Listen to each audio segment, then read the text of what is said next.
అందరికీ జై శ్రీరామ్ అండి. నాతో పాటు హనుమత్ దీక్ష వేసుకున్నటువంటి భాగ్యనగరం హైదరాబాద్ నుంచి వచ్చిన భక్తులు ఉన్నారు. వీళ్ళందరికీ కొండగట్టు గిరి ప్రదక్షిణ ప్రతి పౌర్ణమికి జరుగుతోంది.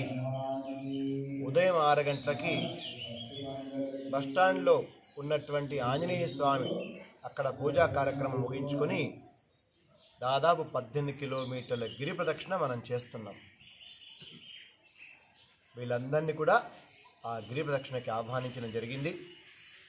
ఆంజనేయ స్వామిని చిరంజీవి అంటారు, అపర బ్రహ్మ అంటారు. ఆంజనేయ స్వామిని శనీశ్వరుడు ఏమీ చేయలేకపోయాడు.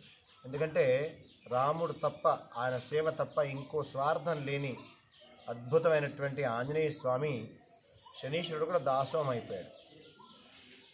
ఆయనకి చిరంజీవి అంటారు కాబట్టి మృత్యు ఆయనను ఏమీ చేయలేదు.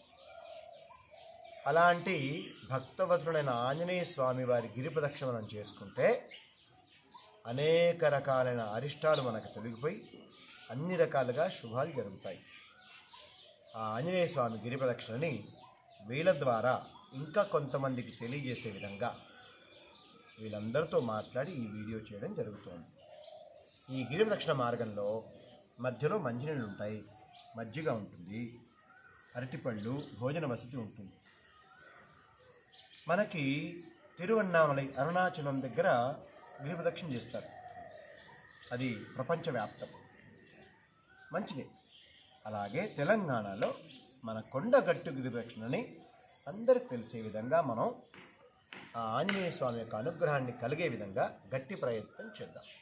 అందరం కొండగట్టు గిరి ప్రదక్షిణ చేద్దాం, ఆ యొక్క శుభ ఫలితాలని పొందుదాం, విశేషాలని అందరికీ చెప్పే పరిపూర్ణ అవకాశం తీసుకుందాం.